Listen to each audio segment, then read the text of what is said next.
Hi everyone, welcome back to another video from Tech Basics. In this video, we will be learning how to log out of YNAB application. If you are done using YNAB platform for the day and if you would like to log out of your app, then the first thing to do is to launch open YNAB application from your app drawer. Once you're inside the main homepage, tap on the three dots at the top left corner. Now select the Settings and Privacy option. Scroll down from the Settings page and look for the option that says Log Out.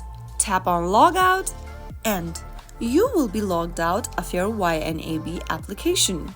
To log in again, you will need to enter your email and password or any of the social accounts at the top and access your account back again.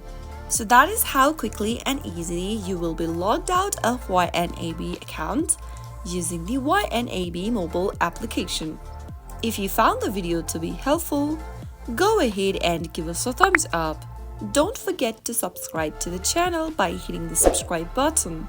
Press the notification bell so that you'll never miss another upcoming upload from us. I will be back again in the next video.